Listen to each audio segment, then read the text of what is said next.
Welcome back to Life in Review. I'm Josefa Salinas, your host. Well, in these times, we could all use a little joy. Some joy in our life, some joy in our children's lives, and that's why we are talking about the new book, Oh, Joy. Oh, it's such a cute book. You're absolutely going to love it. And with us today is the author, Joy Cho. Good morning, Joy. Good morning. So, did your name have anything to do with the title of the book, or is it just how you feel?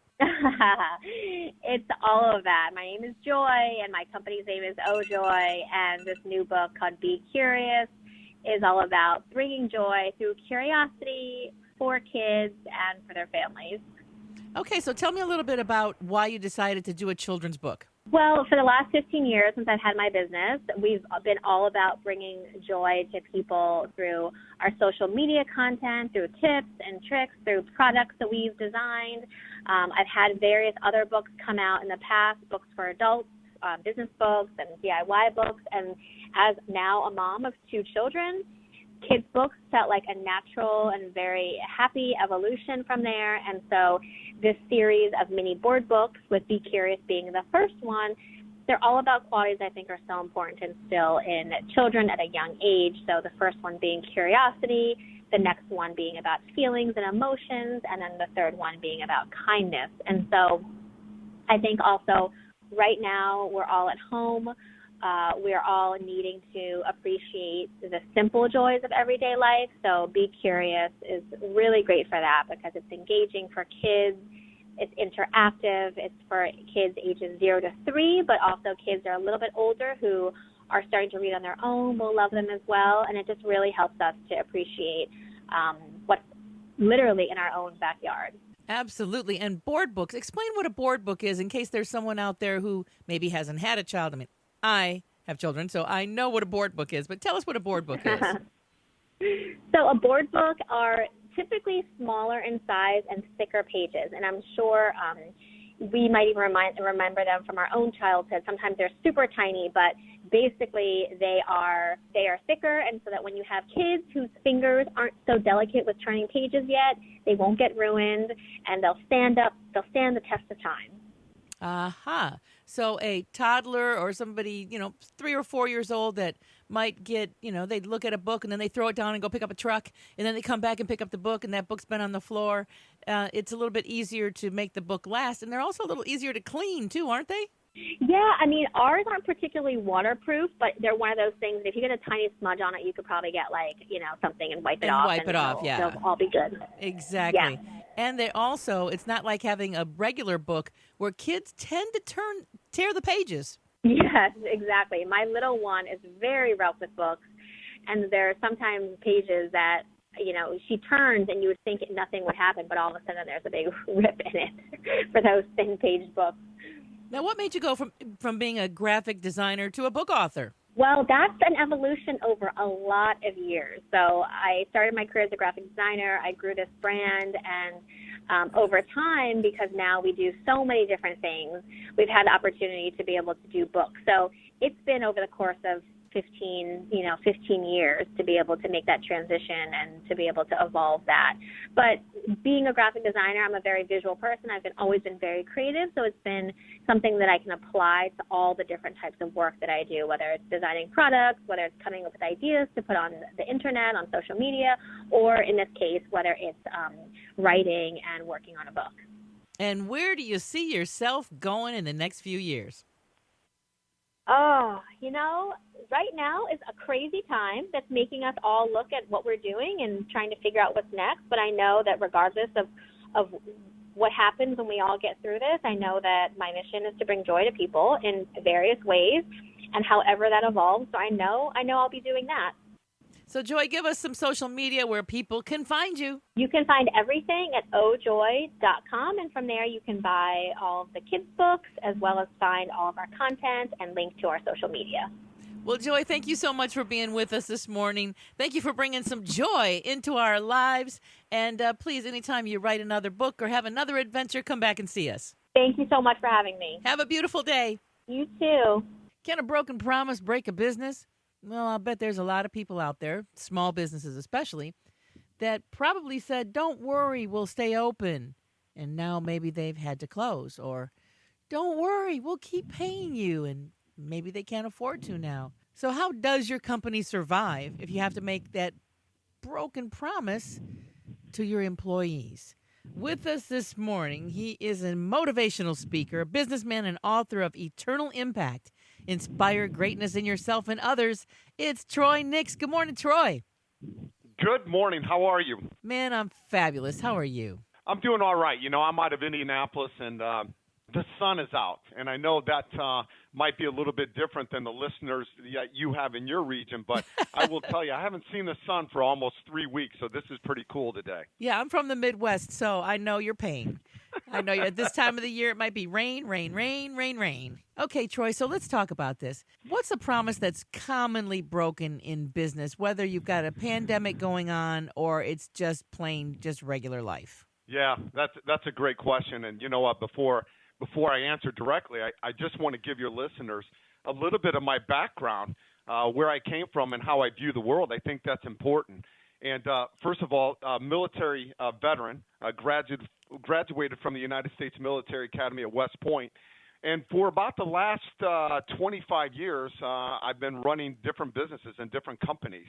And so I've seen this, the concept of broken promises. And, it's interesting being in business. We don't want to break a promise, man. I mean, that's what it's all about. When your customer asks for something, they expect a quality product or a quality service at the price that you basically negotiated and on time. And as much as sometimes we would like to be perfect, it's an imperfect world. And so one of the things that I take a step back, and I'm dealing with some really difficult things right now in this pandemic, and that is the fact that I have to look at lifetime value.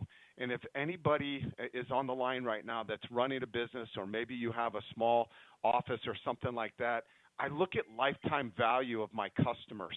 And I think that's important to take into play here when we make decisions, because sometimes our decisions are right now in this moment.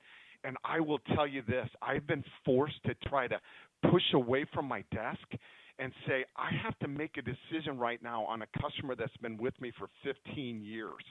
And so, it comes down to one of those things that when you're looking at trying to conserve cash, because everybody right now is trying to conserve cash. I don't care who you are. And now I have some of my customers saying, I need some of that cash back that I paid you maybe 2 or 3 months ago. And as a small business, I'm like, gosh, how can I do this? But I have to push back and look at the bigger sense of lifetime value, because this will go away. What we are dealing with right now will go away. And then when we come out the other end, how well positioned are you as a business with your customers and your vendors? And so, man, it's tough. And I don't know if some of your listeners have been dealing with this or not, but I will tell you that's what I've been dealing with. So what is your response when you've got a vendor or a customer that comes and says, hey, I'm sorry, but I just can't do it. I'm going to have to wait until this is over. Yeah. So how about this one? How about I received a pretty large payment from one of my customers in January, and the payment was for a year-long base service contract. And just Monday of this week, I was notified by one of my directors that the customer is in a significant situation where they're trying to stay afloat, and they've asked for a refund.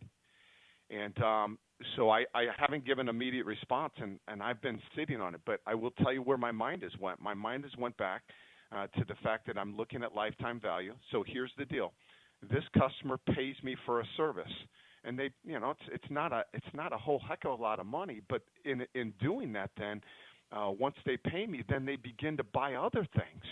And so I'm looking at that over the last basically 12 years, and I'm like, it's not the bottom line payment, but it's all the residual that comes in as a result of these services, because they buy other things.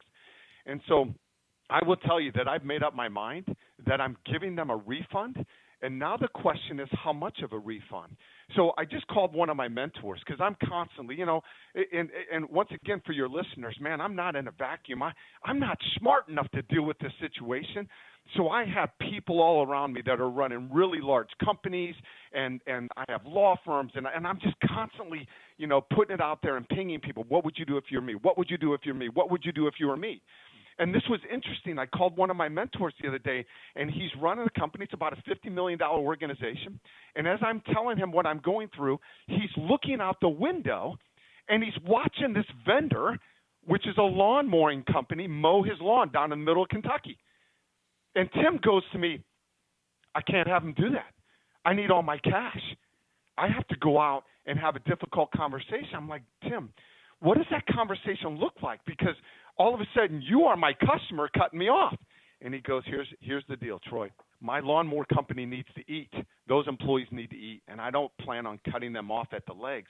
But what I'm going to do is I'm going to tell them I am extremely strapped for cash. And so we need to renegotiate my payment, and maybe it's only 50% for the next couple of months. And so he gave me that idea, and I'm like, okay.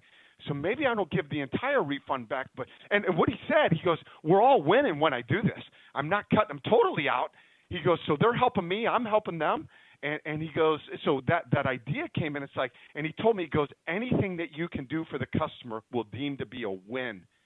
And I was like, wow, what a great concept. And so for the last day and a half, I've been thinking, how can I create a win to where it doesn't hurt me as bad as it could if I gave 100% refund, but I know that it'll look like a good faith effort to my customer.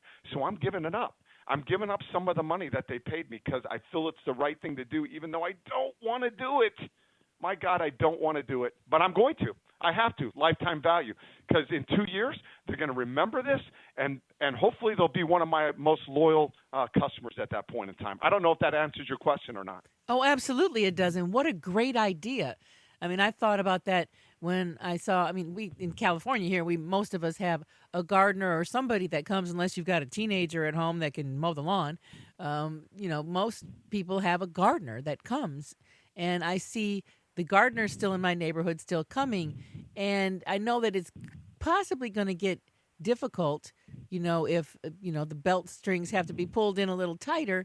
And that's a great idea to be able to go to your gardener and say, or, somebody that still comes to your home and say, could you please, can we work this out where you can still come, still do the work, and I can only afford to give you half, because maybe you can make up that other half some other way at some other time. But that way it keeps them going. Yep. Hey, two things I want to point out to you. I want to tell your listeners right now, if it hasn't happened yet, it's going to. When you talk about tightening your belt strings, you got to understand, I have 1,250 manufacturing companies in my network. I will tell you right now, 80% of them are really, really struggling. Some of them aren't balance sheet worthy to make it. It is not a good situation. And so in your region, if you haven't seen the belt tightening yet, you are going to. It's just a matter of time. And when I talk about time, I'm just talking about weeks, if not days right now. And so that's the first thing. And the second thing is, I think when we go into this, and I've been, I'm helping companies find supplies for the medical industry. People are in dire need right now. But one of the things that I just encourage the listeners, and I wrote an email the other day, and I'm like, this is America. And it's so cool because people are giving things up. People are saying, hey, this is what my business used to do. This is what it's doing now because it has to, because our country needs help. And so when you look at your gardener, man, you got to understand that you are not at the bottom of the supply chain, and you have to understand that and have enough compassion and empathy to play it forward. And so, hey, if you can't pay the gardener $100, maybe you can pay them $25 because they got to eat and they got to feed their kids too. And I just encourage people to look through a different lens. And it's not easy. I'm a small business guy. It is not easy, but I think this is the time where our true colors show.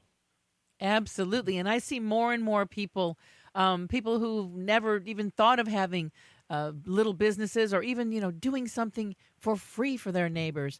I see so many people making masks.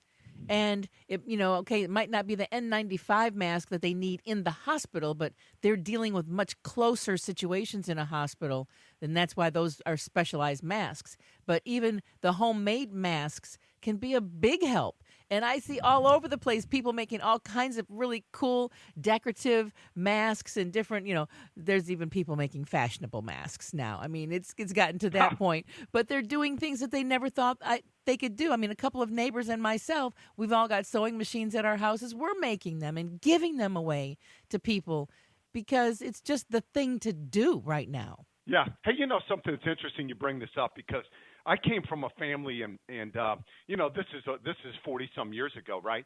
And hey, I was on government assistance. I needed food stamps, the whole 9 yards, and it's not a pretty situation, right?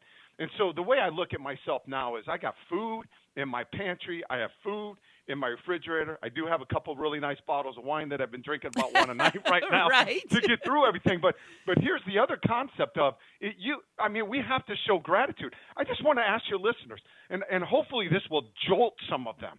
But if you guys think about this, what would you do if you woke up today and the only thing that you had in your life was what you gave thanks for yesterday? And if you think about that concept, if you really think about it, I open up my refrigerator and I have food. And I know when I go to the local restaurant, and we're trying to support all our local business every day, it's $35 here, $40 here, just buying food because all of our restaurants are shut down. And when that guy comes out that delivers the food, he used to be the waiter. What's another $5, man, to help that guy? Because he has nothing. He has nothing. So I think that's the level that we have to come up to is, hey, we all have enough, and nobody's starving. When we start starving, it's a whole nother game. But we're not starving right now. And so I think that's the kind of attitude that we need to get tougher on, and we need to look. And once again, I go to the compassion and the empathy for others. Repeat that question one more time for the audience. What would you do? Yeah. If you got up today and the only thing that you had in your life was what you gave thanks for yesterday, what would you have? Each day, man, in my business, before I get up in the morning, I am thankful. I'm thankful for the woman that's next to me who's been my wife for 33 years. I'm thankful for the fact that I live in a house. I'm thankful for the fact that I get to go to work and make an income because there's been times in my life that I haven't been able to do it, and it's been horrible. So, man, I remember those things, and they're right in front of me. And I'm telling you right now, what people don't understand is when you begin to understand the gratitude and begin to practice gratitude, it actually has a physiological effect in your brain. And you know what? When you focus on the things in your life that matter, you begin to get more of it. It's amazing. I've lived through some really tough times, I'm telling you. And when I focus and continue to practice gratitude, everything else just gets a little brighter, man, a little brighter. It really does. I mean, just in this conversation, my smile has gone from, it's a regular smile to a really big smile that I can actually feel in my liver. I can feel this smile, Yep. It's that spirit, man. We have that spirit. And sometimes I think in this doom and gloom, we forget that we have this spirit. And sometimes that's all it takes. You go into a room, man, and I'm big on self-reflection. I expect so much of myself. I beat the heck out of myself each and every day.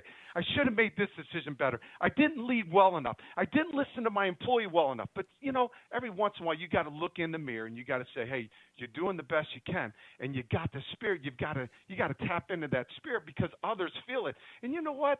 I wrote this book, Eternal Impact, and the concept of eternal impact is that each one of you, everybody listening to this program today, has the ability to make somebody's life just a little bit better today. And when you do that, for me, that's my business, is helping others. When I do that, I get this fuel in my body, man, and it's just like, come on, man, I'll go through any wall. If I'm helping people and I'm seeing that positive impact, man, I tell you, it makes my life worth living. Well, Troy, you have been such an inspiration this morning. I hope we've given business people a great idea on how to maybe not have to break the total promise or how to break that promise the right way and keep their customers. Please, please, please promise you will come back. You are such a joy, such an inspiration to speak with. I'd love to have you back and talk more about your book and just about you. So give people give people social media where they can find you. Yeah, so I'm at TroyNix.com. Is my website. I just launched the book about a week and a half ago. It took me 10 years to put it together. I threw it away like 7 times because I didn't find myself worthy. And finally I got it out there, and people are calling me left and right saying, hey, man, I'm doing this, and it's making a difference. I'm like, good deal, good deal.